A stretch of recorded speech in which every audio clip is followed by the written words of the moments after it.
Por favor, conéctense con el link de emergencia, por favor. A todos y todas, avísenle. Gracias por conectarse también. Hoy sí estamos grabando. Bien. Me estaban preguntando sobre el envío del documento o ensayo para el día viernes. Recuerden que es un documento por cada grupo. Por cada grupo de trabajo envíen un documento. No lo vayan a enviar cada uno de ustedes. ¿De acuerdo? Es uno por grupo. Y en el aula virtual también ya está la fecha, hora y lugar del examen parcial. Resulta que ustedes van a tener el examen de sociología general, sección 1, porque es la sección que ustedes son, en el día lunes, de 9 a 11. Y ahí está el aula, también. Se me escapa ahorita cuál es el aula.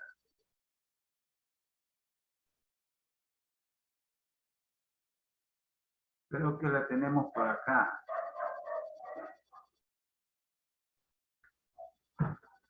¿Pueden ver? Sí, señor.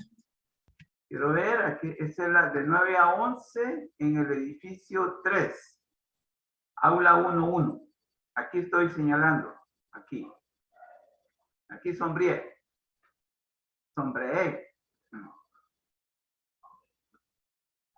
Edificio 3, aula 1-1. El 22 de agosto de 9 a 11. 2 horas. No me vayan a equivocar con la sección 2. Esa es otra sección. Bien, también vamos a tratar de evacuar ya los temas para poder ya entrarle con solvencia al examen. Afortunadamente hoy tenemos 2 horas y confío en que vamos a salir adelante. Ya les voy a compartir la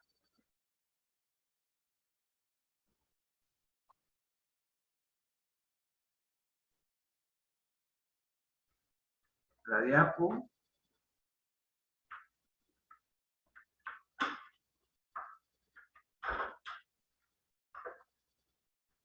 Quiero ver cómo está esto de la diapo, que no la veo.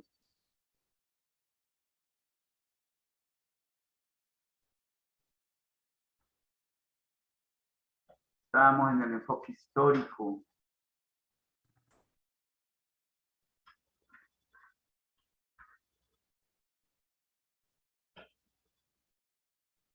Compartir pantallas.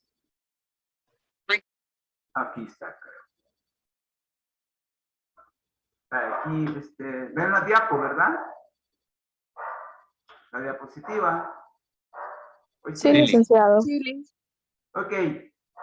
Bueno, el día lunes habíamos estado ya abordando el enfoque histórico de la sociología. Y entonces estuvimos hablando y razonando muchas ideas.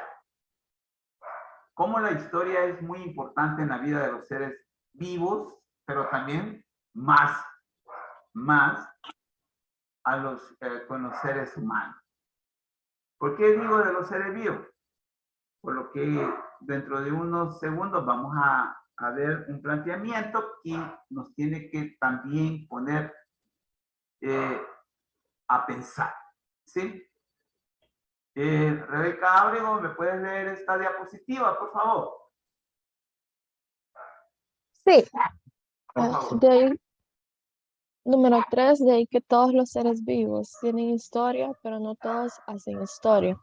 Solo el ser humano hace historia en tanto que transforma la realidad y está también lo transformar. Por lo tanto, es un ser histórico en la medida que el ser humano labra la realidad. En esa medida la realidad labra su cerebro. Muchas gracias. Bueno, miren, entonces resulta que todos los seres vivos, incluso nosotros, tienen historia. Pero no todos los seres vivos hacen historia.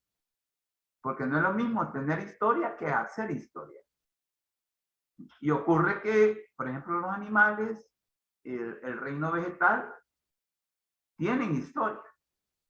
Si no, no existiera, por ejemplo, la biología, ¿sí? No existieran no solo la biología, sino que las ciencias, la zoología, por ejemplo, que es una ciencia natural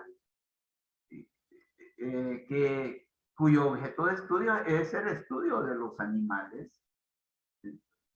Y ahí ustedes van a encontrar en su inmenso instrumental teórico la historia de los animales. ¿Sí? Una historia natural le llaman. Entonces, por ejemplo, ustedes saben, ustedes que llevan biología, me imagino que han de estar viendo, por ejemplo, todos los estudios que hizo Charles Darwin. ¿Sí? Charles Darwin hizo verdadera historia natural, en donde él hizo historia de los animales. Hay un documento de él muy famoso que se llama el origen de las especies. Entonces, en el origen de las especies, ustedes van a encontrar una verdadera historia natural del reino animal. Entonces, él hizo la historia de los animales, de las especies animales. Entonces, él hizo la historia, pero fue Charles Darwin, un ser humano. Un ser humano.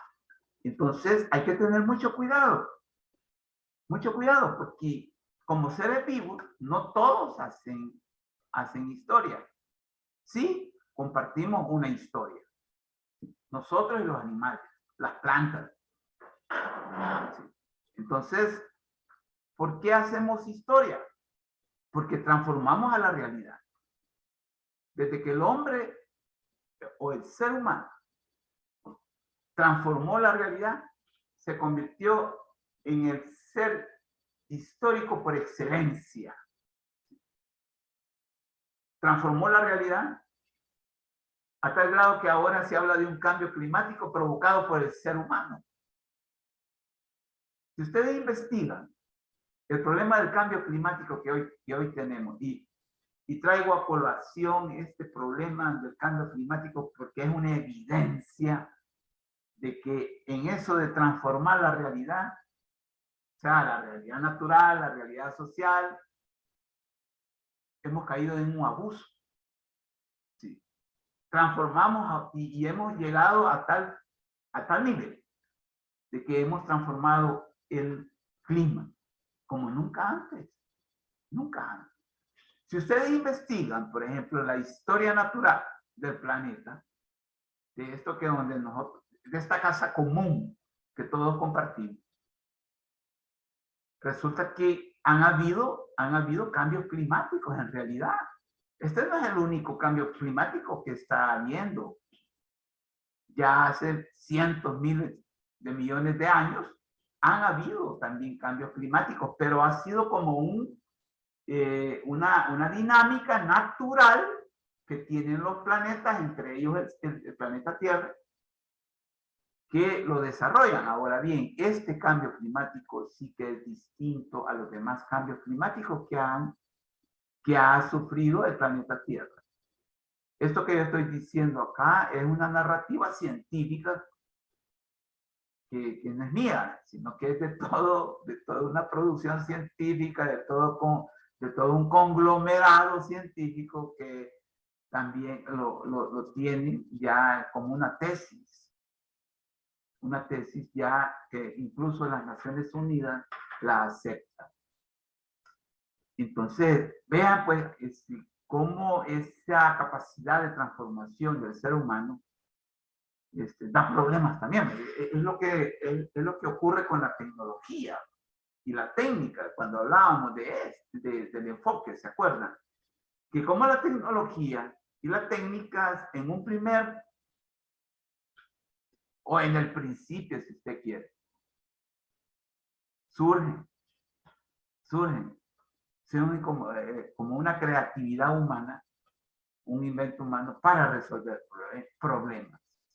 Pero resulta que ahora no solo resuelven los problemas, porque eso es innegable, que la tecnología y la técnica siguen resolviendo problemas, pero también están provocando problemas. Miren, en realidad esto yo lo estoy trayendo a colación porque es muy importante que lo reflexionemos en esta clase, en esta asignatura. Ustedes van a ser profesionales de la nutrición y van a manejar todos esos conocimientos que tienen mucho que ver con la naturaleza de los alimentos, por ejemplo. Van a ser profesionales que van a regular la alimentación a través de su quehacer profesional. Y entonces van a ver pues, que el cambio climático, por ejemplo, se ha convertido en una amenaza para el quehacer de muchas ciencias.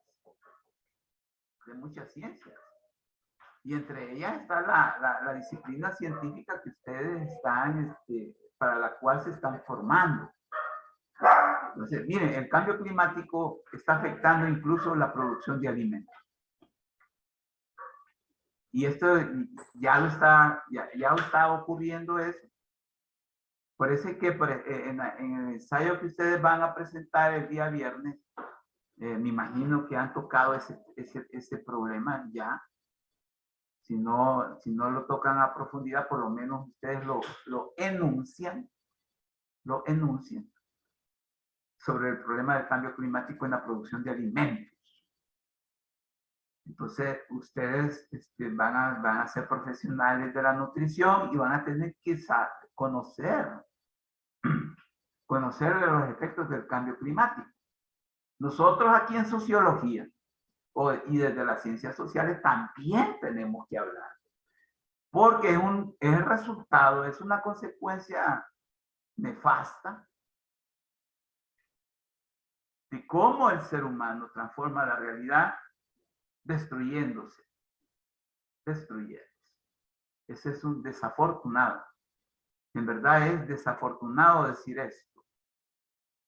Así que somos seres históricos, porque no solo tenemos historia, sino que hacemos historia. Las demás especies de seres vivos no hacen historia. Tienen historia. Así que por eso es que Marx también hace más de 200 años dijo esto. En la medida que el ser humano labra la realidad, él no dice la realidad, él dice labra la piedra. Porque si algo le podemos, digamos, reconocer a Marx es que él en verdad hizo una verdadera historia del ser humano. Sí, del ser humano. Entonces él dice, mire, en la medida que el hombre fue labrando la piedra, le fue dando forma a la piedra, en esa medida, esa piedra como parte sustantiva de la naturaleza, también lo fue transformando al ser humano. ¿Sí? A tal grado que, como dijimos más de una vez en la clase anterior, mire, el ser humano fue buscando siempre la seguridad. Habitó las cuevas, habitó las cavernas, pero como en esa lógica de desarrollo y de superioridad, se fue creando aquella necesidad de la seguridad. Y entonces resulta que de las cavernas pasó a construir sus viviendas, la vivienda rudimentaria. Lo mismo con el frío. ¿sí? El frío, el calor, nos transformó a nosotros como seres humanos, a tal grado que fuimos también fabricando, si usted quiere, o creando nuestras vestimentas acorde al clima. Y esa es una evidencia irrefutable de que también la naturaleza o la realidad nos ha venido transformando. Y no digamos ahora, en una forma, digamos, tan compleja, que hoy hasta los problemas de la violencia, por ejemplo, la pobreza, la escasez, nos va a ir también transformando a nosotros, o nos está transformando a nosotros. Por ejemplo, con esto de la alimentación, pues, hay problemas, y yo en realidad, porque yo creo que en las próximas sesiones que tengamos vamos a tener que hablar de la susodicha hambruna que en El Salvador está ocurriendo ya. Yo les hablé de 985,000 salvadoreñas y salvadoreños que en el occidente del país están sufriendo ya problemas para la alimentación. ¿Sí? Entonces, es un problema que a ustedes les incumbe, les compete conocer. ¿Por qué va? Porque hay sequía. Hay una sequía. Entonces, y eso es un fenómeno natural que está transformando también o incidiendo grandemente en las condiciones de vida de la población, o sea, de los seres humanos. Entonces, siguiendo con el enfoque histórico, Fabiola Salazar, ¿me podría leer esta diapositiva? Podemos decir lo siguiente. Fabiola, ¿estás con nosotros?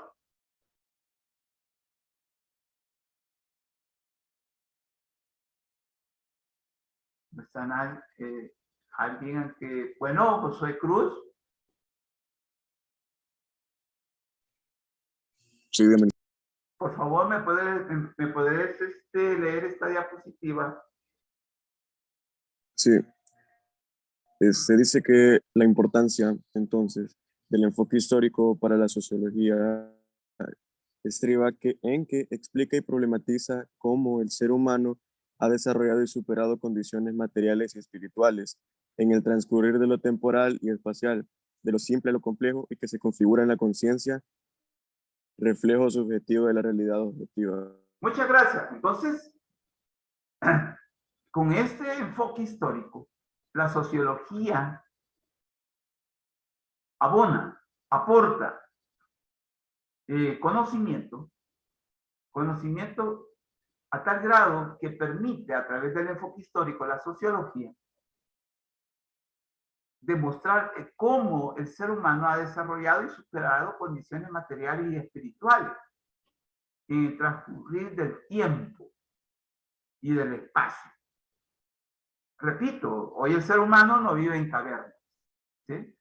No vive en cuevas, vive en verdaderas viviendas protegidas que le dan protección contra todos los embates de la naturaleza. Entonces, ha habido un paso de lo simple a lo complejo. El otro aspecto que hay que también darle mucha importancia desde la sociología, nosotros consideramos que hay que tenerlo muy en cuenta, es el desarrollo de la conciencia. Bueno, ustedes llevan psicología y en psicología están viendo el problema de la conciencia. Y aquí vemos pues que damos como una definición somera de lo que es la conciencia. La conciencia es el reflejo subjetivo de la realidad objetiva. ¿Sí? Repito, esto que ustedes quizás en psicología lo han de estar ya conociendo, pero también aquí en sociología tenemos que hablar de ello. Que nosotros, desde nuestro modo de ser, de nuestro pensar, sentir y actuar, reflejamos la realidad. reflejamos la realidad. Desde que lo que hablamos, desde lo que pensamos, desde lo que sentimos y desde lo que actuamos. Entonces, esa es la conciencia nuestra. Y es un reflejo subjetivo, sí, porque lo expresamos a través de nuestro pensamiento, ¿sí? De nuestro sentir, de nuestros sentires, de nuestros pensares, desde nuestras actuaciones. Entonces, vemos cómo la realidad se refleja también en nosotros. Repito, este es un problema no solo de la sociología, sino también de la psicología y de la antropología. De ahí que la conciencia es la que nos permite a nosotros altamente diferenciarnos de los demás seres vivos, o de los animales en este caso. Los animales no tienen conciencia. Tengamos claro eso. Solo nosotros somos los que compartimos una conciencia. Y por eso es que, bueno, algunos teóricos de la psicología hablan de que la conciencia en realidad es la forma de la materia altamente desarrollada. Altamente desarrollada. No les pregunté si está grabando la señal. Sí, ¿verdad? Sí, se está grabando. Ok. Entonces, a manera de conclusión. Tamara Martínez, por favor, léanos esta conclusión, por favor. Que los enfoques en sociología como orientaciones temáticas específicas complementan y enriquecen la visión holística de las ciencias sociales y de la sociología específicamente, y permiten rescatar el principio de totalidad articulada en niveles problemáticos para no perder la perspectiva histórica y dialéctica de la realidad. Muchas gracias. Bien. Esta es una conclusión muy discutida, ¿sí? Muy discutida, muy aleccionadora también, que en realidad si nosotros en la vida, ¿sí? Como seres humanos no tenemos una visión acertada de la realidad, obviamente que vamos a estar vamos a estar formando parte en los contextos o en los distintos contextos de nuestra vida en una forma inadecuada, incluso hasta incorrecta. Entonces, la sociología, si uno de los aportes que le preocupan y le ocupan a la sociología dar, es que le quede claro que debe de haber una visión holística de la realidad. Y la visión holística de la realidad es considerar que la realidad constituye toda una totalidad articulada. ¿En el sentido de qué? Sí, mire, somos sociedad, somos lo social, somos lo político, somos lo económico, somos lo ideológico, ¿sí? Somos lo cultural, somos lo ecológico. Mire, somos multidimensionales. Entonces, todo eso constituye una totalidad articulada. ¿Por qué articulada? Porque no dejamos de estarnos desvinculando de lo uno y de lo otro. No estamos desvinculando. Por ejemplo, el económico. Un nivel de la realidad del cual no podemos estar al margen. No podemos estar al margen. De lo cultural no digamos. De lo, digamos, por ejemplo, de lo lingüístico. Ahorita estamos vinculándonos con la dimensión lingüística de nuestra existencia. ¿A través de qué me estoy comunicando con ustedes? En un primer momento a través de un lenguaje articulado. Este lenguaje que ahorita estoy expresando, que estoy desarrollando. De ahí vienen las demás las demás formas de lenguaje. Entonces, pues somos una totalidad articulada nosotros, existencialmente y vivencialmente hablando. Entonces podemos concluir eso. Este es un planteamiento que nos remite o nos invita a que nos pongamos a pensar en nuestra forma de ser, pensar y actuar hoy día en este mundo. Josué Cruz, ¿la podías leer, por favor? Esta diapo.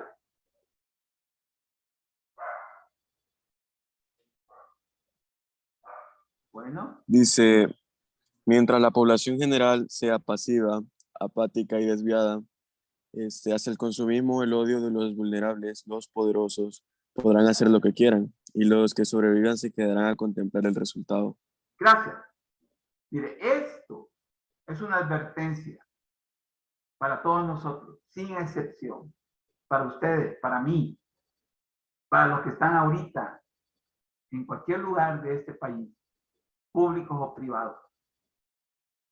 Porque esto es lo que está ocurriendo. Hay una población muy pasiva, muy apática, desviada al consumismo irresponsable y también a algo muy peligroso y sospechoso, el odio. El odio. Y resulta que si ustedes nos ponemos, si nos ubicamos en el buen sentido, si usted quiere, republicano. Cuando yo digo en el buen sentido republicano, en el buen sentido de Montesquieu, de que en toda sociedad hay gobernantes y gobernados. Y nosotros estamos en el lado de los gobernados.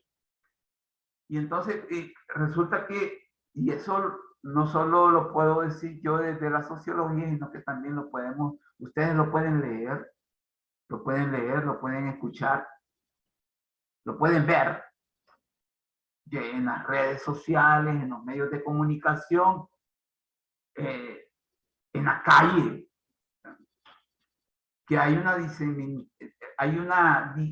una difusión del odio hacia el otro. Y eso impide a que tengamos una conciencia clara de la realidad. Este es un escándalo, en verdad. Es un escándalo. Y que nos daña a nosotros, a ustedes, a mí, a sus familias, a sus familiares, a sus vecinos, a ustedes cuando sean profesionales también. Entonces, estamos viviendo en un momento difícil, muy difícil, como sociedad salvadoreña, pero también como humanidad. Entonces, resulta que estamos sobreviviendo. Y eso también es terrible, sobrevivir. Sobrevivir no en el sentido que estamos padeciendo hambre o que vivimos debajo de un puente,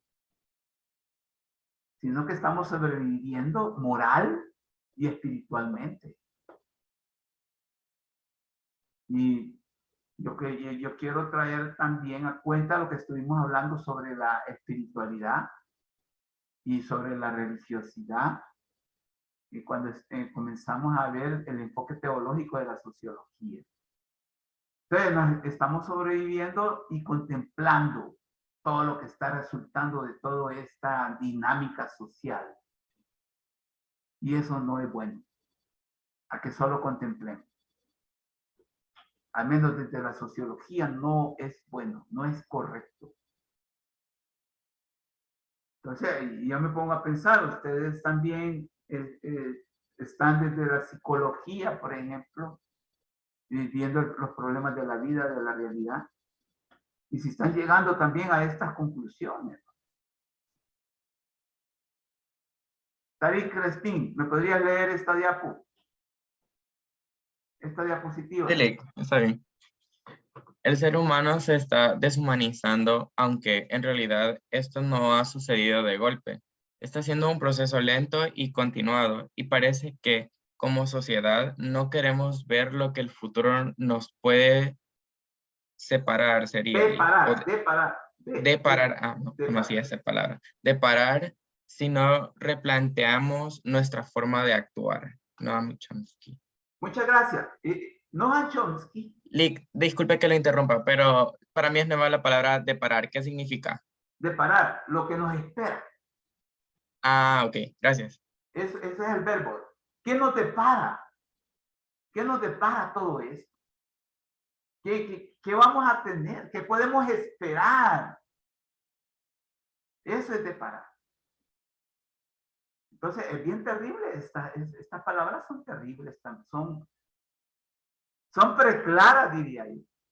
Son muy preclaras. La dijo Noam Chomsky, es un anciano ahora. Tiene más de 90 años. Y es un lingüista norteamericano, pero también filósofo. Y tiene mucha razón. Tiene razón. Tiene razón. Nos estamos deshumanizando. Pero esto no ha sucedido de golpe. O sea, no es de ayer, pues. No es de ayer. Sí. En realidad, si ustedes escudriñan la historia de la humanidad, y esto es viejo, es viejísimo esta dinámica.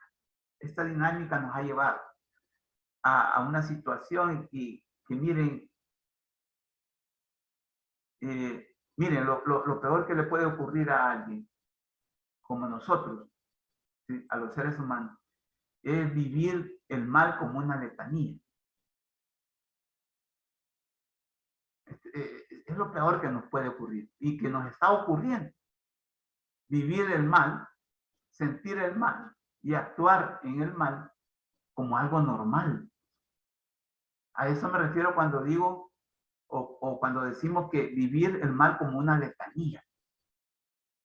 Una letanía es algo vivencial y existencial cotidiano. Esa es una letanía. Así como cuando, bueno, mira, a las 12 vamos a almorzar, ¿verdad? En el buen sentido lo estoy hablando, porque no sabemos si todos los salvadoreños almuerzan a las 12, pero es parte de una letanía, ¿verdad? Puede ser colectiva e individual. Entonces aquí Noam Chomsky nos está advirtiendo, porque en realidad, y como dirían otros filósofos también, otros filósofos de la duda, como Franklin Kellammer, de mire, estamos viviendo una verdadera entropía, dice. Y este es un término que él lo retoma de la ingeniería, de la ingeniería mecánica. Dice, mira, una verdadera entropía que mira, nos estamos autodestruyendo. Y él dice, mire, fíjese que hoy el mundo es como una bicicleta estacionaria. Imagínense, una bicicleta estacionaria. ¿Qué es una bicicleta estacionaria? Vaya, ustedes que también van a, en su diario, en su profesión, van a recomendar actividad física. Alejandra Reynosa, ¿qué es una bicicleta estacionaria? ¿Nos podrías describir la figura de una figura estacionaria? Alejandra. Tal vez María Luisa nos puede ayudar en eso. María Cruz. María Luisa Cruz. ¿Yo puedo participar, Lick? Claro. ¿Con quién La tenemos el bicicleta. gusto? Con Adriana. Ok, Adriana. Adelante. Es que la bicicleta estacionaria es una máquina de cardio donde uno hace la misma moción de la bicicleta, pero uno no avanza, está en un mismo lugar. ¿Ven lo que acaba de decir la compañera? La vida es así ahora. Cuando yo digo es, cuando Kellammer Franklin Kellammer nos dice, mire, fíjense que hoy la vida es como eso. Dice, hay tanta turbulencia, dice. Pareciera que somos un agua hirviendo. Ustedes bien saben que el agua hierve a 100 grados. ¿Verdad? Y entonces ya vi, cuando ustedes en la cocina han puesto agua a hervir, ¿verdad? Y ustedes, ¿cómo ebulle el agua? Entonces la vida es así. ¿Sí? Resulta que vivimos momentos que más bien parecen más una turbulencia que movimiento. ¿Sí? Y entonces se asemeja a una verdadera bicicleta estacionaria. Y como nos dijo la compañera, que bueno, entramos en la dinámica de una bicicleta, pero no avanza. Mira, si no mira este país, pues. Mire, este país es tan convulsionado. Mire, y más ahora con este llamado régimen de excepción. Cómo la vida de muchas familias les ha cambiado de romplón, como decimos, de romplón, o de golpe, como dirían muchos. Les ha cambiado con este régimen de excepción. ¿Y eso significa que estamos avanzando como sociedad? No. ¿Usted cree que hayan 50,000 detenidos o presos? Es un buen indicio, es un buen índice. Es un buen índice para decir que El Salvador es una sociedad normal. ¿Qué diría usted, compañeras o compañeros? ¿Qué dirían ustedes? Leslie Sánchez, por ejemplo, ¿qué nos podrías decir al respecto? ¿O alguien que quiera opinar, que quiera darnos un aporte? ¿Creen ustedes que somos? Sí, Rebeca, adelante.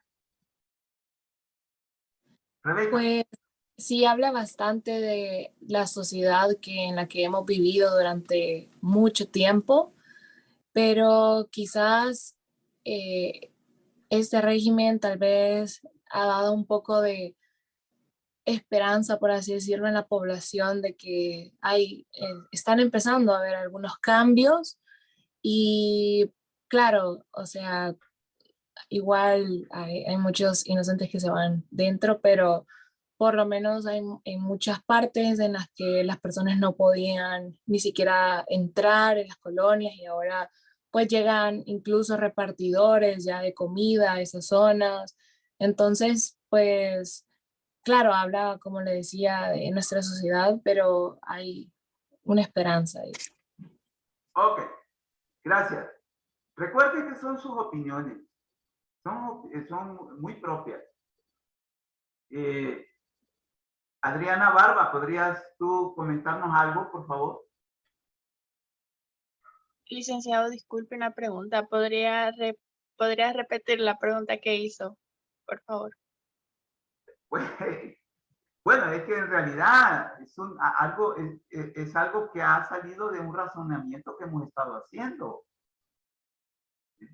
Y más que todo de lo que dice esta diapositiva. Ajá, pero es sobre el régimen de excepción. ¿O eso era un ejemplo? Sí. Es que ustedes saben de que nosotros debemos de retomar lo que teóricamente tenemos en una clase. Debemos de retomarlo para aplicarlo a un problema de la realidad. Y resulta que el régimen de excepción es un fenómeno de la realidad histórico-social salvadoreña que ha surgido para combatir supuestamente un problema, como es el de la delincuencia pandilleril. Eso es lo que en términos bien generales es el régimen de excepción, ¿verdad?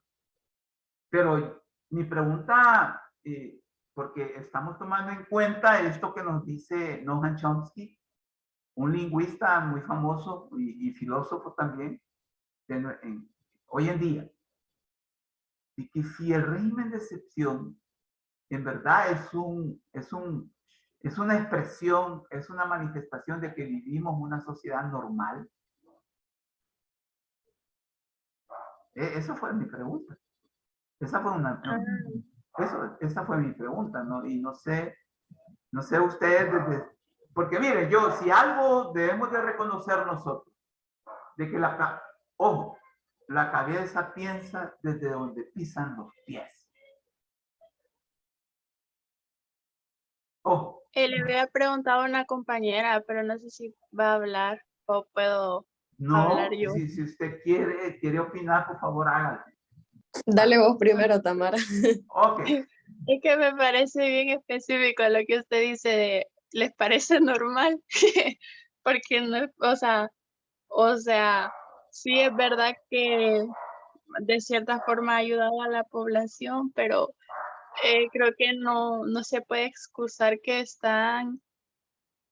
le están quitando el derecho de la libertad de expresión, o sea, es demasiado estricto. Y, o sea, las personas que están injustamente, o sea, deben procesarlos, ¿no? O sea, ¿dónde queda la libertad de expresión que tenemos, nuestro derecho? Porque, o sea, sí es verdad que hay muchos pandilleros, pero fácilmente podría ser cualquiera de nosotros o de nuestros compañeros. Entonces, o sea, están privándonos de nuestros derechos. Entonces, aunque lo quieran pintar como que ayuda, que beneficia, realmente o sea, estamos mal como país porque nos están quitando un derecho tan fundamental como la libertad de expresión y nuestra libertad.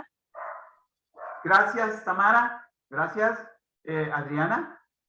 Sí. Yo la verdad es que sí secundo el pensamiento de Tamara. Yo siento que este régimen de excepción nos lo hicieron ver como que si era algo necesario al principio, pero ahorita no hay transparencia de parte del gobierno, no nos han dado, o sea, ningún tipo de información acerca de cómo está eso de las pandillas. Hay un montón de gente inocente que se ha ido en la colada, lo cual me parece súper injusto. Y exactamente, o sea, nos están quitando nuestros derechos humanos y no entiendo todavía por qué no ha intervenido la Organización de las Naciones Unidas si pertenecemos a eso. Entonces es como cada quien merece tener derecho a defenderse, y he visto casos de gente que ha muerto en la cárcel, gente inocente que tenía familia, un trabajo digno, la gente que debería sacar adelante a El Salvador, pues, y quién sabe si hay todavía un montón de delincuentes, no han puesto estadísticas ni nada. Entonces yo creo que no, o sea, nos están queriendo tapar los ojos como pueblo con este régimen de excepción para que el gobierno haga lo que se le dé la gana, en mi opinión. Gracias, Adriana. Gracias, Adriana. Entonces, hay opiniones disímiles. Cuando yo digo disímiles, que son variadas. Y así es lo sociológico, el análisis sociológico, y por eso es que nosotros hablamos de la diversidad, de la pluralidad que existe en las realidades humanas. Y aquí lo estamos comprobando. ¿Cómo pues, por ejemplo, la compañera que habló del problema, la primera compañera habló de alguna virtud, porque habló de una virtud, obviamente.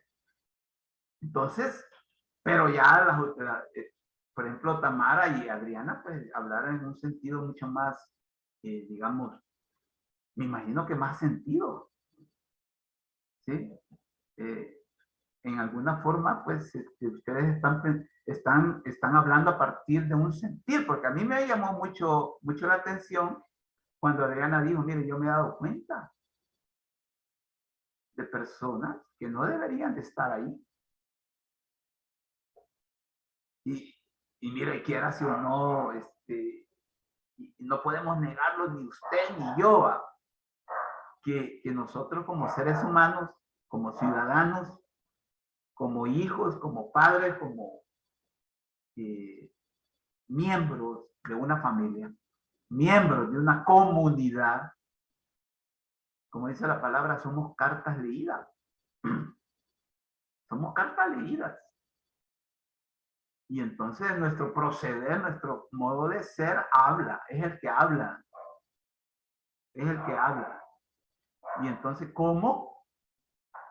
En un proceso, porque así podemos hablar de ese estado de excepción, como un proceso, se ha llevado en cuenta, como decimos, si usted quiere, popularmente, se ha llevado en cuenta a personas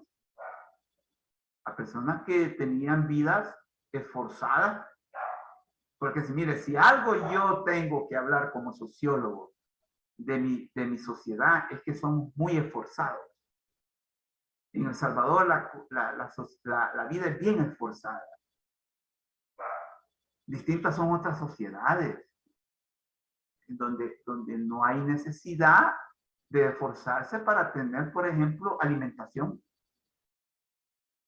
¿sí? Para tener salud, para tener educación. Te estoy hablando de 3 aspectos vitales en la vida, que en otras sociedades no es un problema obtener.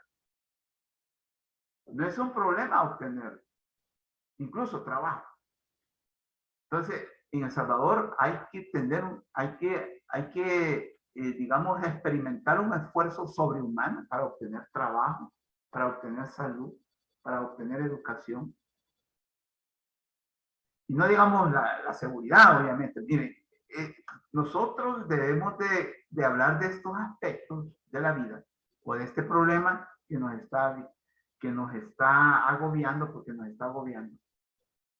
Cuando yo digo agobiando, ustedes podrían decir, bueno, ¿y este señor qué onda, padre? Yo lo veo bien tranquilo. Mire, yo hablo en clave de sociedad, en clave colectiva. Porque sería egoísta, y como dice aquí la diapositiva, sería deshumanizado hablar desde mi perspectiva individual. Licenciado, Sí, Adriana.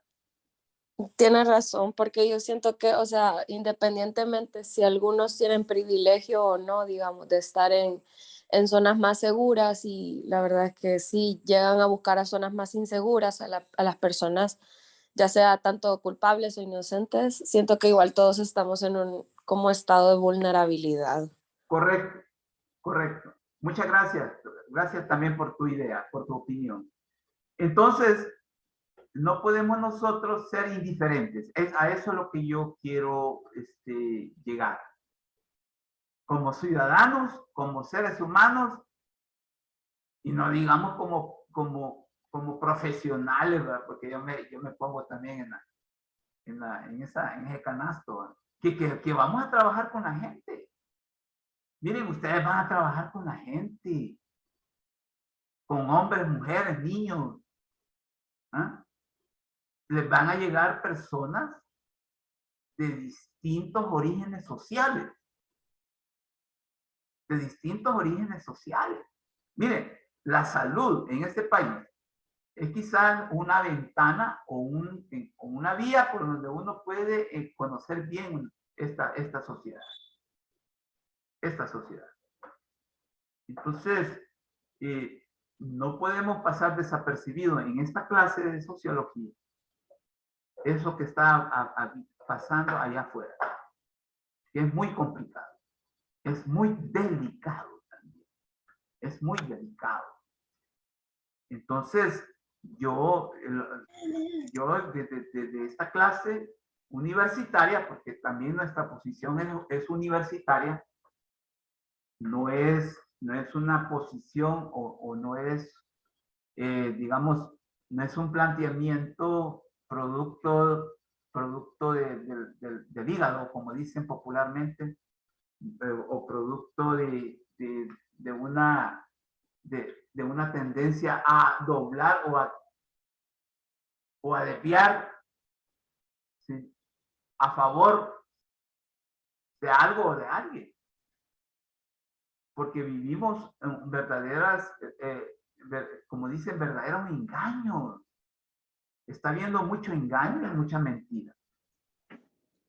Y en realidad a mí me parece mucho lo que dice la compañera acá, de que estamos siendo engañados también y mentidos. Porque solo llegan y, mire, vamos a seguir en esto, en esto. Apruébenlo, ¿verdad? Solo digan sí. Imagínense. Miren, hemos estado hablando de la historia. Y en esta clase hemos llegado a una conclusión que la historia es la sociología vivida. Y por lo tanto, si es la sociología vivida, nos da datos, nos da, nos da información. Fíjense que el feudalismo fue un modo de vida, ha sido un modo de vida que la humanidad ha vivido, obviamente. El feudalismo. En la Europa feudal, estoy hablando de hace más de 500 años. Sí, estoy hablando de hace 500 años. En la Europa feudal, 500, 600 años, había mucha pobreza. En la Europa feudal, de hace más de 500 años, la gente vivía en extrema pobreza. ¿Sí? Resulta que Europa era virreinatos, no eran países como ahora. Lo que es ahora Europa. Entonces eran verdaderos virreinatos, eran pocos países, si habían países eran pocos, muy pocos, y entonces se experimentaba la pobreza extrema. Pero también había riqueza, y que eran pues muy pocos los que vivían en riqueza. Eran los reyes, eran los virreyes, etcétera, etcétera. Y cuenta la gente, bueno, o sea que los historiadores con autoridad hablan en aquel tiempo y dejaron el testimonio escrito. Entonces cuentan los historiadores de aquella época, y generalmente los historiadores de cada época son personas que se dieron cuenta de cómo era la vida. Entonces decían, mire, fíjese que en las vecindades, en las comunidades que se vivían en el feudalismo europeo, eran comunidades en las cuales no habían cañerías de aguas negras, ¿sí? No habían acueductos, el agua no se lograba obtener por medio del cómodo. Ahora lo obtenemos, el agua, además que era escasa, y entonces había mucha insalubridad. Y ustedes como profesionales de la salud saben lo que es eso. Entonces, uno iba a las comunidades, ¿sí?, a las vecindades, y entonces uno iba pasando, digamos, en la calle o en las aceras, y pasaba por una comunidad donde habían viviendas, obviamente, y vivían familias ahí, y eran familias pobres. Y uno iba caminando, ¿sí?, en la calle, a la orilla, y de repente oíamos, o se oía, que alguien decía, ahí va, ahí va. Y ese historiador sabe lo que él narra, que era ese ahí va. Ustedes se podrían imaginar, pueden imaginarse. Ojalá que lo que yo voy a decir era lo que ustedes estaban imaginando. Ahí va a decir, cuidado, ahí va, algunas veces. ¿Y saben lo que eran? Eran las excretas. Eran los orines. Y ahí pobre de aquel que iba pasando y le caía. ¿Sí? Porque no habían tuberías de aguas negras en aquel entonces. Y entonces la gente hacía sus necesidades fisiológicas, biológicas, inmediatas. Y me imagino que solo las recogían y obviamente, pues sí, me imagino, las envolvían y las tiraban a la calle. Entonces, pero ¿a qué viene todo esto? Que hoy nos dicen, ahí van las leyes, ahí va otra vez la ley. La ley que justifica el estado de excepción. ¿Sí? Y entonces esa dinámica es. ¿Y por qué digo esa dinámica es? Porque imagínense el afectado cuando le caía esos desechos sólidos o líquidos en su existencia. O sea, eso estamos viviendo. Claro, en un sentido figurado. En un sentido figurado. Y eso es terrible. Y eso es terrible porque estamos aguantando eso. Estamos sobreviviendo con eso. No son excretas las que nos tiran, pero sí medidas que nos quitan vida. Que nos quitan vida. No estamos desde esta cátedra, desde esta asignatura, no estamos defendiendo delincuentes. De ninguna manera. Algunos dicen o dirían eso. Ah, no, entonces usted lo que está haciendo. No, de ninguna manera. Y a mí me gustó lo que dijeron de que mucha gente inocente se está yendo en la colada.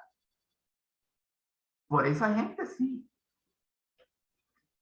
Por esa gente sí. Por esa gente. Que de un día para otro les cambió la vida. Yo no sé si ustedes, por favor, y esto tómenmelo como algo que hay que retomar necesariamente. Y por eso dice Noam Chomsky, ¿qué nos depara el futuro si no replanteamos nuestra forma de actuar?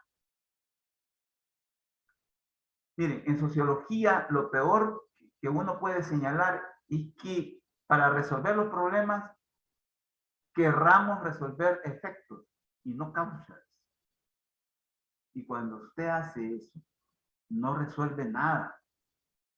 Claro, puede haber cambio, pero no son cambios sostenibles. Entonces, y aquí voy a lo que dijo la primera compañera que dijo, que sí se experimentan cambios, porque hoy se pueden llegar a los lugares, a las colonias, a los sitios donde esta gente pernoctaba y pululaba y sometía a la gente.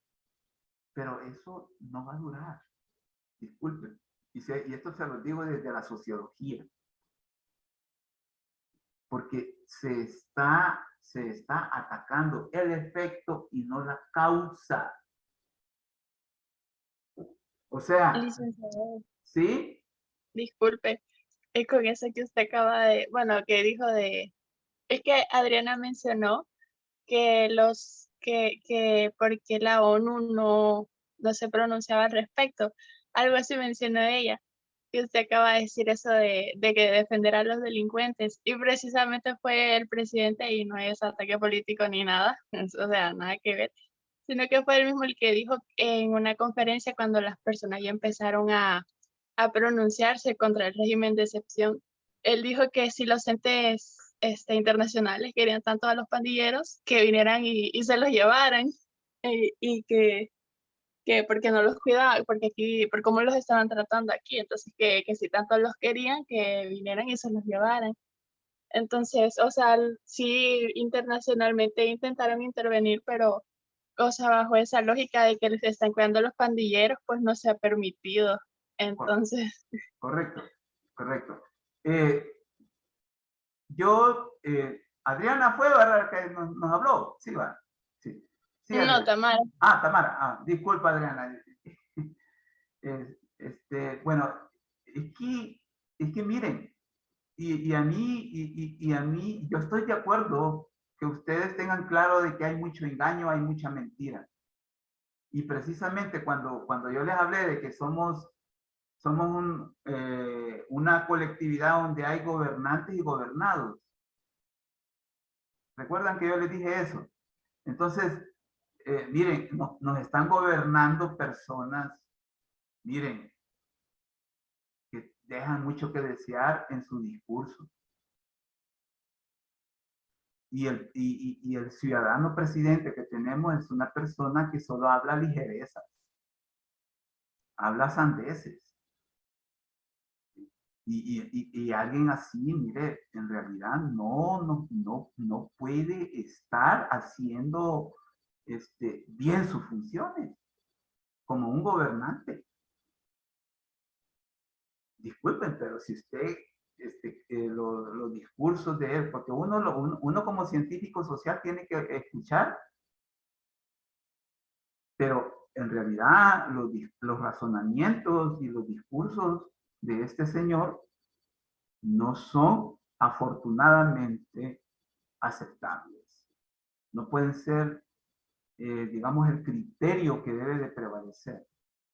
Porque ¿qué es eso de decirle a un organismo, como dijo la compañera, lléveselo? ¿Y a cuenta de qué? Si son ciudadanos de El Salvador. Sí, Adriana Barba. Sí, adelante. Está pensando que en lo que dijo de que las personas piensan donde están parados sus pies, algo así dijo. Lo voy a repetir. La cabeza piensa desde donde pisan los pies. Eso dijo. Ok. Sí, que yo siento que es bien cierto porque hay gente en Latinoamérica que Y ni aquí siquiera también. que ni siquiera son salvadoreños o son salvadoreños pero hermanos lejanos y piensan que aquí es el cielo, más no saben, pues sí, lo que está pasando aquí internamente, precisamente por eso, por lo que usted dice, porque no, o sea, no están pisando esta tierra, básicamente, sino que están viéndolo desde otro lado, ¿verdad? Correcto, correcto.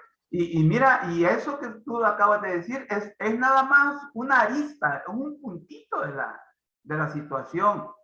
Porque también aquí en El Salvador hay mucha gente así, Adriana.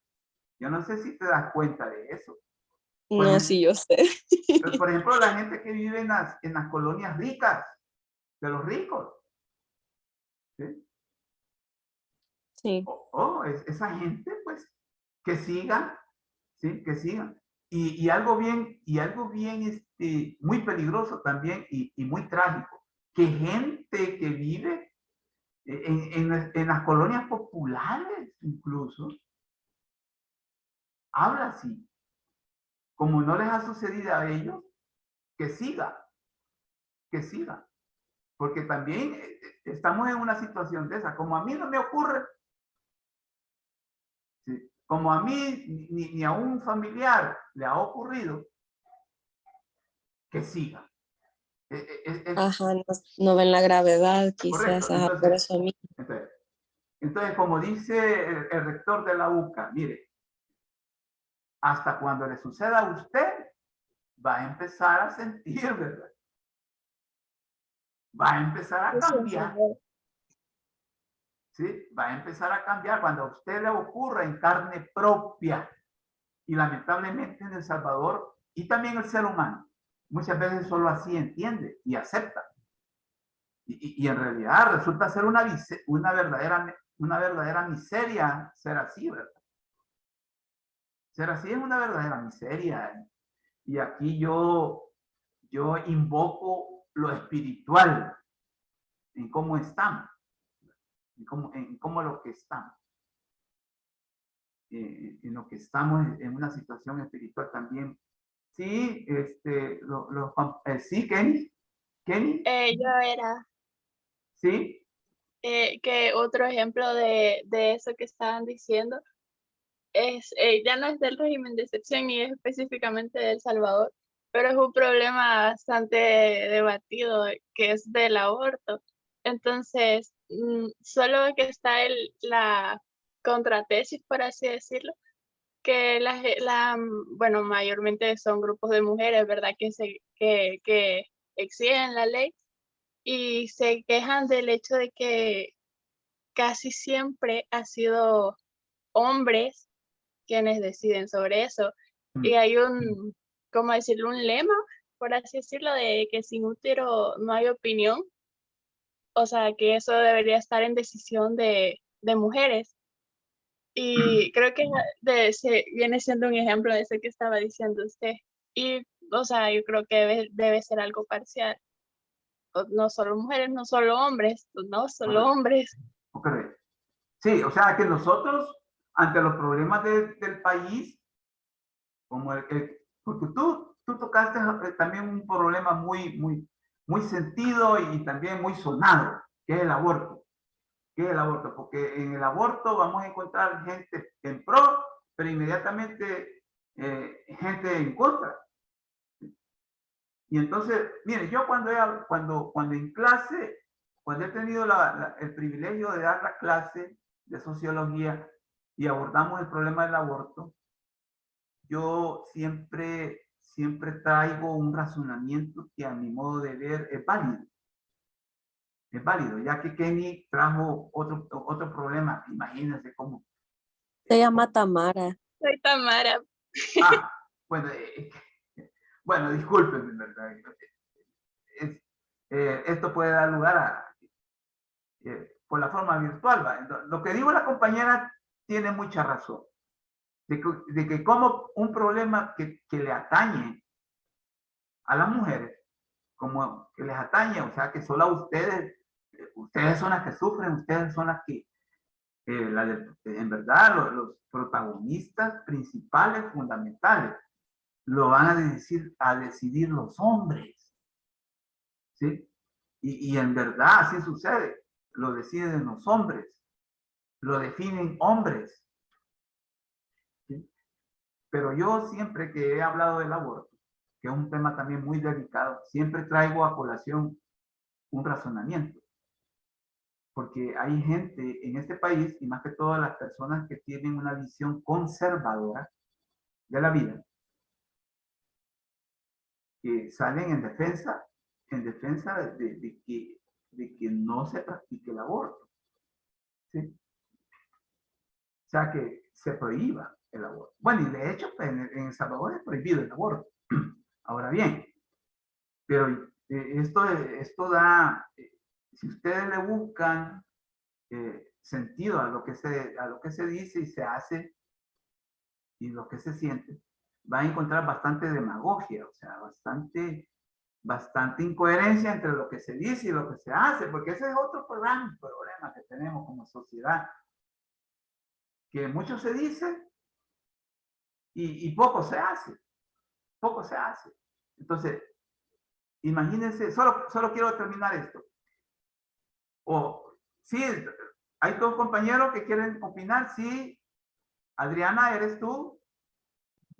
No, soy yo, Kenny. Ah, Kenny, ajá. Yo tengo una pregunta. Bueno, este tema tiene, pues como todo, ¿verdad? Como todo un comienzo tiene un fin, pero visto desde el punto de vista sociológico, ¿qué puede pasar? O sea, no sé si ya la sociología está planteando ese punto, que me imagino que sí. ¿Qué va a pasar cuando esto acabe, vea? Porque tiene un fin por lo mismo que usted decía, ¿verdad? Por el tipo de persona que está liderando ahorita. Pero ¿qué va a suceder cuando el liderazgo cambie de pensamiento o de persona? ¿Vea? Entonces, ¿qué va a suceder con esto? Ajá. Mira, fíjate y gracias por hacer un reconocimiento a la sociología como una disciplina científica capaz de predecir, porque eso no cualquiera lo reconoce, Kenny. Y eso te lo digo a ti y a todos aquí, porque no siempre hay un reconocimiento a la disciplina científica de la sociología, eso que tú has dicho. Entonces, hablando de lo que está sucediendo en El Salvador en términos de cómo se está gobernando el país, pues yo desde la sociología lo que puedo predecir es que esta crisis nos va a reventar en la cara. Yo no sé si se entiende esta figura. Sí. Entonces, esta crisis nos va a reventar en la cara por no, ojo, por no entrarle al verdadero origen del problema. Porque el problema de las pandillas es un problema de origen social, o de origen social. El problema es que se le está dando un tratamiento como que fuera un problema propio de la seguridad pública. Ahora bien, mire, pero ellos dicen que sí es cierto, es que un problema social que se ha llegado al nivel de la seguridad pública. Y este es el gran problema. Es como que vos te querrás curar un problema, una herida con cirugía menor, ¿verdad? O sea, cuando vos te preocupas por una herida y como te preocupas de una manera, digamos, responsable, lográs curártela con cirugía menor. O sea, uno tiene, digamos, cuando tiene una herida y la quiere curar, uno como que tiene tiempo o está a tiempo de poder curarla con cirugía menor, ¿verdad? Y ustedes, bueno, yo, por ejemplo, cuando he estado en clases con los compañeros que van a ser,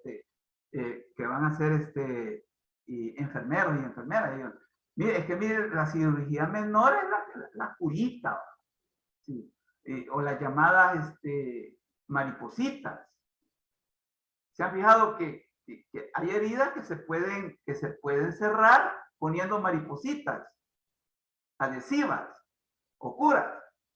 ¿Se han fijado ustedes en eso? Entonces, es porque permite la condición de la herida ser tratada así. Entonces, nosotros como sociedad, el problema de la pandilla no logramos o no tuvimos la valentía y la voluntad de resolverlo cuando se podía resolver con curitas o con maripositas o con cirugía menor. Entonces, hoy el problema se ha desbordado al área de la seguridad pública. Un problema social, eminentemente. Entonces, hemos caído en una dinámica peligrosa y sospechosa también. De que estamos queriendo resolver por la vía de los efectos. O sea que estamos combatiendo los efectos, pero no las causas. Y cuando tú resuelves eso, cuando tú resuelves así, de esa manera, un problema, no lo vas a resolver de raíz. Lo vas a resolver momentáneamente. Sí, Adriana, adelante. Siento que ese problema, o sea, exactamente como usted dice, yo siento que ya es como un cáncer en el país. O sea, se puede estar tratando y tratando, pero nadie sabe si se va a poder deteriorar. Ajá. Es una metástasis. Sí, así es. Correcto. ¿Por qué? Tú lo has dicho. Es como un cáncer, pero nosotros como sociedad permitimos que así se convirtiera. Por eso que, miren, uno en los análisis incluso cae en animadversión, porque uno dice, miren, todos tenemos culpa de esto. Todos. La familia, el Estado, todas las instituciones sociales son culpables. Ahora bien, hay que relativizar el problema. porque no todos somos culpables al mismo nivel. Porque existe una estructura, una institución que los estructuras funcionalistas por excelencia explican. O sea, los estructuras funcionalistas que dicen con respecto a una institución como el Estado, por ejemplo. El Estado es una institución. Entonces, miren, las instituciones sirven para poder regular la vida, para poder no solo regular la vida, sino que controlar la vida. Pero la vida, regular la vida y limitar incluso. Limitar incluso. Entonces, el Estado salvadoreño no ha tenido una función en la cual haya hecho bien las cosas. Porque miren, uno puede tener objetivos en la vida. Puede plantearse objetivos en la vida, metas. Pero si querés lograrlo, si usted quiere lograr esos objetivos, esas metas, haciendo lo incorrecto, el famoso, el fin justifica los medios. El famoso fin justifica los medios. Eso no es correcto. No es correcto. Usted puede decir, mire, yo quiero comprar una casa, ¿verdad? Yo he soñado con una casa. Una casa grande, como la sueñan los salvadoreños, y por eso es que se van hasta los Estados Unidos. Como ven las películas gringas, y ustedes saben, las películas gringas, ahí las casas son bien grandes. Y entonces aquí los salvadoreños ven las películas de los gringos y miren cómo ven los gringos, no voy a ir para allá. Y se van, ¿verdad? Y en verdad, pues sí, muchos hermanos salvadoreños se fueron y han mandado dinero para que hagan casas grandes, ¿no? Pero tú puedes tener como objetivo que te vas a hacer de una casa grande, pero vendiendo marihuana o vendiendo cocaína. Algo así es parecido, haciendo lo incorrecto. Algo que es bueno, como una vivienda, una casa. Yo creo que ustedes, si llegan a fundar una familia, ustedes van a pensar en una vivienda, si es que no la tienen, pues, y entonces, pero no, usted no va a perseguir un bien haciendo lo incorrecto. Entonces, algo así también se está haciendo con esto del régimen de excepción. El objetivo es bueno, es válido. ¿Cómo no voy a querer yo como ciudadano que haya seguridad pública en este país? Yo creo que estamos de acuerdo todos y todas, ustedes, yo, el que está pasando ahorita por la esquina, está de acuerdo que debe de haber seguridad pública. El problema es el cómo. El cómo. Y en el cómo está el problema en este país. O sea que es como no capturan, sino que hacen redadas. Miren, la vez pasada estábamos hablando con unos colegas, mira, esto del régimen de excepción es como que yo me vaya a pescar, ¿va? Con una, digamos, con una cuerda de pescar, ¿verdad? Usted sabe, pero como no me cae nada.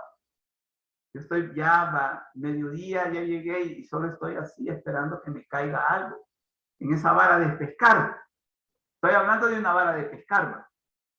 Y como no cae nada, vengo yo y digo, no he pescado nada. Ya sé lo que voy a hacer.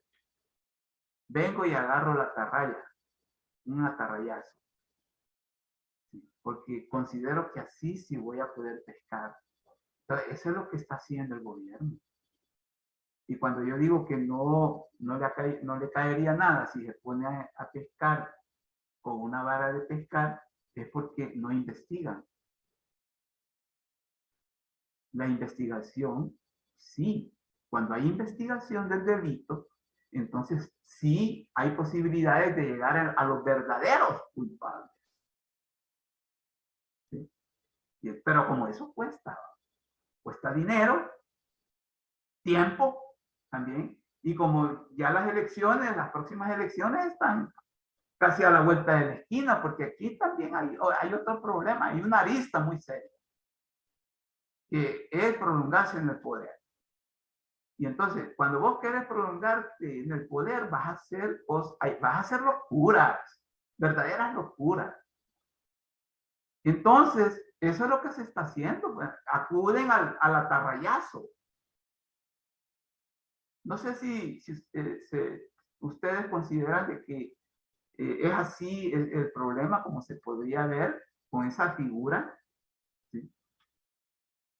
Pero, repito, estamos en una situación bien complicada. No sé si querías hablar, Tamara. ¿Querías hablar? Sí, licenciado, justo eso que usted acaba de decir, es cierto que vivimos en un gobierno muy populista, en el que, para ponerle un ejemplo, que no estoy segura que haya pasado en tiempos iguales, pero, por ejemplo, está el régimen de excepción, pero vienen, miren, Chivo Pets, por ejemplo, y a la gente, la veterinaria para los perros, y así, wow, qué buen gobierno, o que la feria que está en la playa, un ejemplo, como, como para llevar, como para que la gente olvide, para que no note. Entonces el gobierno siempre se ha basado en eso, este en específico, porque los anteriores no puedo opinar mucho, yo estaba chiquita, pero Correcto. ahora sí lo noto muy bien que pasa algo malo, cadena nacional, peleas, pero siempre viene la biblioteca, el estadio, la veterinaria, y siempre es así. Correcto. O sea que les gusta mucho más la imagen que la realidad. Y ocurre que nosotros no podemos remitirnos a imágenes. Tenemos que remitirnos a realidades palpables. Porque eso, por ejemplo, todo lo que tú dijiste, que solo son proyectos, y miren, y lo peor, parecen verdaderas ocurrencias. ¿Sí? Ocurrencias, antojos, que a uno se le ocurren en el camino. Y uno no puede ser así para gobernar un país. Mire, está bien un hospital especializado para los perros o para otras especies. Sí, eso está bien. Si yo tengo también una mascota, no sé si la han escuchado. Pero mire, si yo no tengo resuelto el problema de la salud de la población y tengo problemas bien serios de población que resolver, ¿cómo me voy a remitir a resolver el problema de los perros? Si no he resuelto el otro problema que es más importante. Porque Se escudan con la nueva infraestructura. correcto. Entonces, miren, yo no voy a negar, pues, que pues sí, es bueno también. Es bueno, ¿sí? Es por ejemplo, con esto del COVID, ¿verdad? Mira, hay cosas buenas. Hay cosas buenas por esto de la vacunación, por ejemplo. ¿Sí? Esto de la vacunación ha sido, bueno, extraordinario. Pero hay otros problemas. El COVID, o sea, la salud no solo es el tratamiento del COVID, hay otras dolencias. Entonces, no podemos nosotros estar resolviendo problemas a nivel de parches. O sea, usted tiene un pantalón, nosotros los hombres, o usted un vestido, y como está roto, le va a poner un parche. No lo va a poder resolver. No va a poder resolver ese problema de la rotura. Tiene que cambiar. Tiene que hacerse de otro vestido. Tiene que hacerse de otro pantalón. Entonces, vean, la cátedra este día ha tenido pues una discusión bastante fructífera, porque en este terreno de lo que estamos viendo nosotros, que es la historia, Hay mucho que hablar en este país. Y vamos a seguir hablando, porque en realidad el ciclo va en viento en popa, pero van a haber otros temas en los cuales vamos a poder también hablar. No terminé de concretar lo del problema del aborto. Ustedes en el problema del aborto han escuchado siempre que prohibir el aborto es defender la vida. Y es cierto. Entonces sale como un pensamiento muy común que dice que estar en contra del aborto es estar a favor de la vida antes de nacer. ¿Se han fijado que ese es como un lema? ¿Sí? Proteger la vida antes de nacer. Eso es estar en contra del aborto. Y es cierto, ¿no? Yo valoro mucho que la mayoría de las compañeras y compañeros del grupo de clase son mujeres. Entonces, y ustedes saben que eso es estar en contra del aborto. O sea, ¿qué es estar en contra del aborto? Estar a favor de la vida antes de nacer. Así es. Pero yo me pregunto, ¿está bien? ¿Está bien proteger la vida antes de nacer? Y entonces, ¿por qué hay en El Salvador 400,000 niños viviendo en la calle?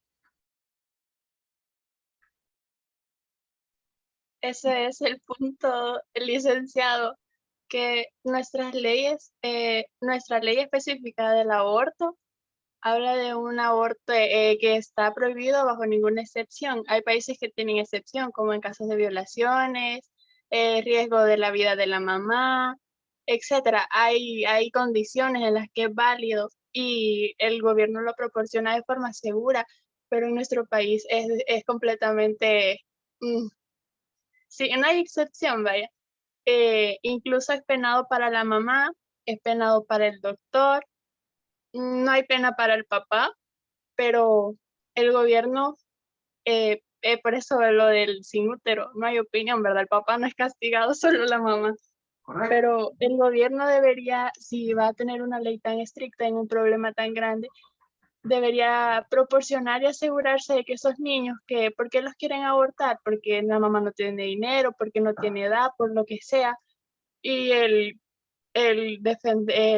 decir que porque caliente, que porque anduvo, que porque abrió las piernas y así que eso no es que no hay justificación. Un argumento nada válido, pues si el No hay gobierno va a ser tan estricto, debería poder proporcionar la seguridad para los niños que van a nacer, pero no Correcto. lo hacen. Correcto, son irresponsables y son demagogos. Sí, Adriana. Adriana. Sí, que Tamara tiene toda la razón e incluso no solamente es para lo que pasa después de un embarazo, sino más que todo desde raíz, como usted mencionaba, que si van a poner una ley estricta acerca de lo del aborto, así también debería invertir una gran cantidad de dinero en educación sexual y en cómo cuidar a su población, pues, para que desde raíz no tengan que pasar por eso, pero prohíben las cosas, ni siquiera ayudan a la población a educarlos y después andan metiendo también en la cárcel a mujeres que no tienen los recursos para cuidar su embarazo.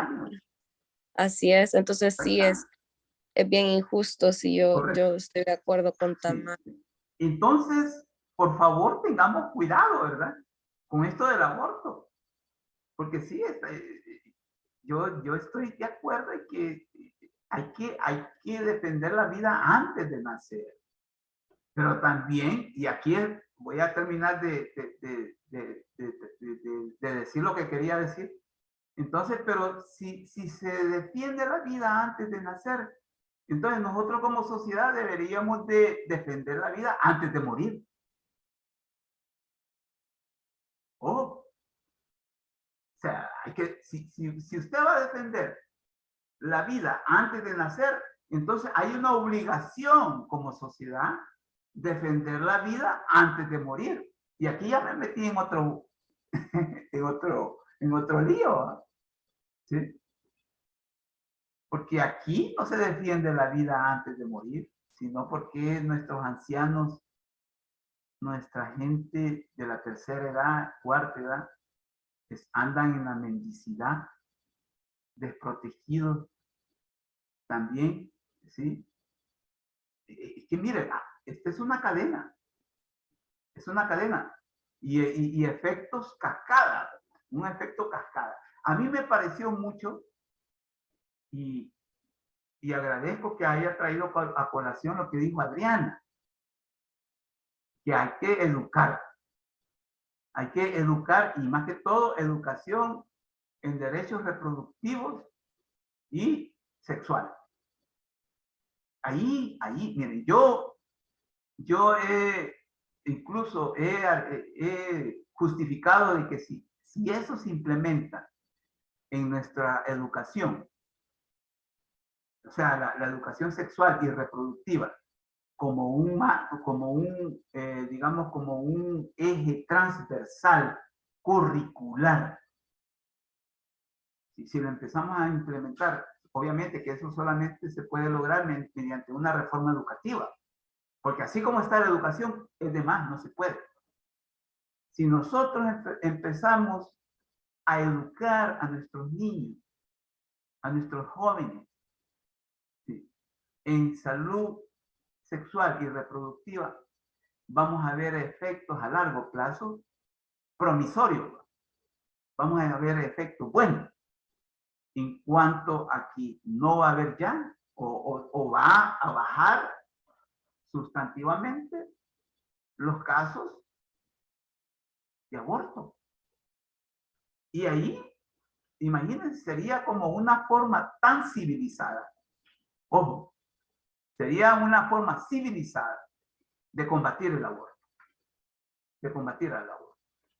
y no como lo quieren hacer, ¿verdad? Mandando en una forma, digamos, autoritaria a la madre, a la cárcel, el médico que la practica, ¿sí?, sin mayor reconocimiento del debido proceso incluso. Entonces, vean, estamos en un problema muy, muy serio en nuestro país como sociedad, y yo quiero de nuevo, pues, enfatizar en eso. Vienen temas muy, muy importantes que les quede claros a ustedes en su formación profesional. Y quiero, pues, que en una forma, si ustedes tienen opiniones que las externen, díganlas, por favor. La otra semana tenemos el primer parcial, va a ser presencial. Si usted quiere abordar en los pasillos de la universidad, podemos hablar muchas cosas que quizás aquí no se han podido abordar. Si usted quiere hablarlas, usted abórdeme. Yo, en realidad, si algo quiero yo patentizar en mi práctica, en mi práctica profesional, es que tenemos una apertura mental, ¿sí?, una apertura mental, y si usted quiere también, se pueden hablar muchas cosas. Yo, el lunes nos vamos a ver ahí en la universidad, ya saben, a las 9 de la mañana, y en la realización del primer parcial. Por favor, lleguen puntuales, por favor. Ya saben, el aula, para que ustedes puedan también realizar su examen parcial. Así que vamos a llegar hasta aquí con la clase. Les agradezco mucho su atención y también sus intervenciones, que han sido intervenciones muy, muy fructíferas, créanme. Esta clase, como va a quedar también grabada, ustedes pueden también reflexionar en ella. Entonces vamos a llegar hasta aquí, pues, y les agradezco mucho el tiempo prestado, y nos vemos el lunes allá en la universidad en el examen. ¿De acuerdo? Muchas gracias, licenciado. Gracias, licenciado. Bueno, Gracias, Lee. adiós. Pasen, abrazos. Adiós. Gracias, feliz día. Feliz día. Feliz día. Licenciado, ¿Sí? una pregunta sobre el ensayo. Ajá. Digamos, ¿verdad que donde vamos a poner las conclusiones? Bueno, ahí sí hay que poner conclusiones y enlistarlas, pero digamos, la introducción no es necesario poner la palabra introducción, ¿verdad? En la estructura está la introducción. No, o sea, sí, pero ya digamos la introducción ya está puesta, pero hay que Y, poner la palabra introducción al inicio. en el índice. En el índice. Sí, ¿verdad? Ajá. Ahí está la estructura. Sí, Recuerde, ajá. recuerde, Sí, que tenemos. recuerde que la introducción es lo último que se hace, incluso. Es lo último Sí. que se redacta. Porque la introducción, como El resumen. expresa todo lo que usted ha hecho, todos los inconvenientes, todo lo que le ha pasado a usted para llegar a expresar lo que usted está diciendo en un ensayo, en un informe científico, ¿cierto? Entonces, Y otra, perdón, ajá. en los anexos pusimos unas imágenes, pero solo está la imagen. Bueno, yo no la puse, la puso una compañera, pero no sé si es necesario poner esa imagen fuente o solo dejar la imagen. Es que sí es anexo. Es anexo, Los anexos solo es ilustrativa. Sí, pero si ustedes lo retomaron de una fuente que no es de ustedes, Ujú. sino que es de otra fuente, pues sí, puede ser un documento, puede ser de un portal, de un observatorio. Ustedes tienen que ser, digamos, honrados, ¿verdad? En poner fuente, la fuente. Pero si es una creación de ustedes, pueden decir fuente propia. También. No, sí no es de nosotros. Entonces le ponemos abajo de la imagen o en la bibliografía. No, debajo de la imagen. Por ejemplo, Le ponemos. Ustedes, me imagino que un anexo podría ser, por ejemplo, la producción de alimentos, en el lado de Zapotitán, por ejemplo, del país, que es ahí donde se producen muchos alimentos, ¿verdad? Y entonces puede ser quizás una imagen de todos los que se ha cosechado, por ejemplo, ahí se cosecha bastante la fruta, legumbre, hortaliza, perdón, no legumbre, sino que hortaliza. Y entonces pero hay que respetar la fuente, ¿verdad? Hay que respetar la fuente. Entonces, en ese sentido, pues hay que ponerla. ¿Y cómo le pondríamos? Dígame un ejemplo, por favor. O sea, un ejemplo concreto. ¿Qué es lo que van a poner como anexo? Dígame. Fíjese que solo ahorita les estaba viendo de reojo para ver qué preguntas me surgían y solo vi que es una imagen como de distribución. Solo veo que es un mapa y que hay un mapa. Es un un mapa. Sí. Claro, claro. Puede ser un mapa que explica, obviamente. Acuérdense que los anexos son para eso, para ampliar y explicar ideas que ustedes dicen en el cuerpo del trabajo o en los capítulos.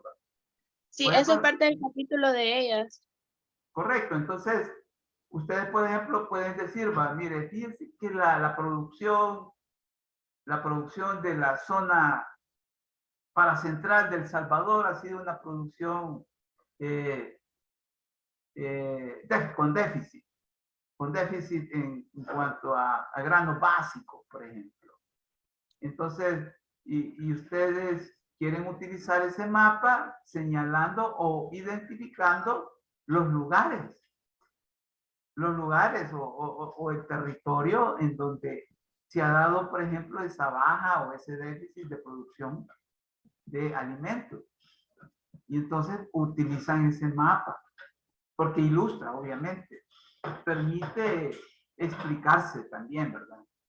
El mapa, bueno, es que tiene su tema y son tres, todas adentro de la imagen. Tiene tres mapas. El mapa tiene enmarcado de colores diferentes las zonas Y Ajá. también dice clarito de qué significa cada color, ¿verdad?